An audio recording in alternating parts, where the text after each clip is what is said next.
உச்சத்தில் இருக்கும்போது பிழைப்பு தேடி வந்தவன் பிழைப்பு தேடுறதுக்காக நான் அரசியலுக்கு வரலங்கிறார். யாரும் மறைந்த எம்ஜிஆர் சொல்றாரா, புரட்சி தலைவர் சொல்றாரா, இல்ல புரட்சி தலைவி அம்மாவை சொல்றாரா?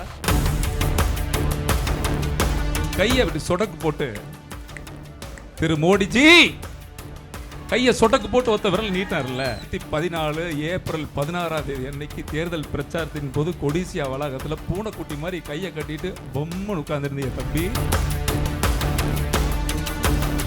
எனக்கு வர்ற கோபத்துக்கு ஓங்கி ஒரு குத்து குத்துன்னு தோணுது.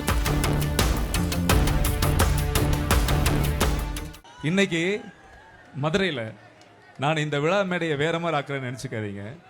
சமீபத்தில் இன்னைக்கு மதுரையில் பார்த்தீங்கன்னா தம்பி விஜய் அவர்கள் ஒரு மீட்டிங் மாநாடு போறார். அந்த மாநாட்டில் ஒரு வரியை பதிவிக்கிறாரு. நான் உச்சத்தில் இருக்கும்போது அரசியலுக்கு வந்தவன் பிழைப்பு தேடி அரசியலுக்கு வந்தவன் அல்லன்னு ஒரு வரியை போடுறார்.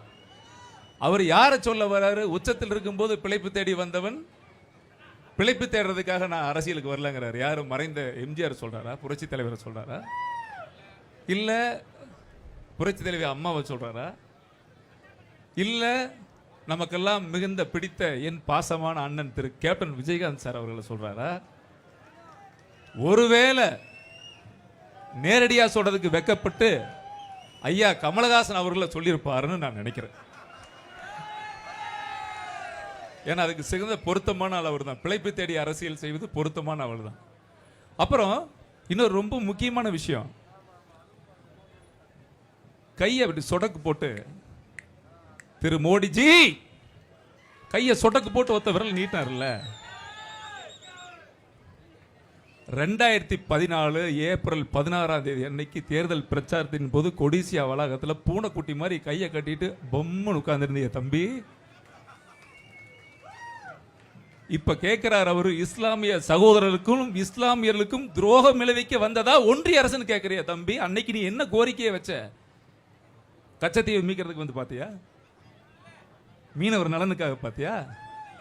இல்ல கல்வியை சமத்துவமா இருக்கணுங்கிறதுக்காக பாத்தியா? இல்ல கள்ளச்சாராயம் அதிகமாகி போயிடுச்சு தடுக்கிறதுக்காக பாத்தியா? எதுக்குடா வந்து பார்த்த? தலைவா உன் படம் ரிலீஸ் ஆகணும், தலைவான்ற படம் ரிலீஸ் ஆகிறதுக்காக பார்த்த. நடுவில் கொஞ்சம் பக்கத்தை காணும் தம்பி, மறந்துட்டாருன்னு நினைக்கிறேன். பிரெயின்ல பிரச்சனை இருக்குன்னு நினைக்கிறேன் நான், இல்லையா? மிஸ்டர் மிஸ்டர்னு கையை நொடிக்கும் போதெல்லாம் நான் ஒரு வாக்காளன் தம்பிகளா, நான் ஒரு வாக்காளன், நான் ஒரு குடிமகன். எனக்கு அப்பா யாருன்னா மோடி தான். என்னை அவர் தான் காப்பாற்றுற. ஒரு நொடியும் நீ ஒடிச்சு கையடிச்சு சொல்லும் போதெல்லாம் எனக்குள்ள ஒரு பெரிய வேதனை என்ன வந்ததுன்னா, இன்னைக்கு உலக நாடுகளே வியந்து பார்க்கக்கூடிய அமெரிக்கா, பொருளாதாரத்தை தீர்மானிக்கிற அமெரிக்காவே வியந்து பார்க்கிற ஒரே பிரதமர் மோடி தானையா? ஏண்டா அறிவில்லை அங்கிள்ங்கிற முதல்வர?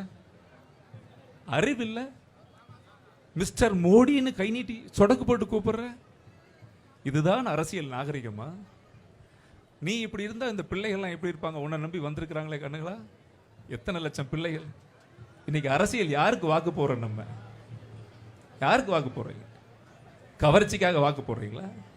கள்ளச்சாயம் விற்கிறவனுக்கும் கோட்டருக்கும் டெண்டருக்கும். தயவு செய்து என்னுடைய அன்பு மக்களே, இது ஒரு விநாயகர் சதுர்த்தி விழா தான். ஆனால் இந்துக்கள் ஒன்று கூடுவதற்கும் இறையாண்மையை பாதுகாக்குவதற்கும் கலாச்சாரத்தை பேணி காக்குவதற்குமான ஒரு கூட்டம் இது.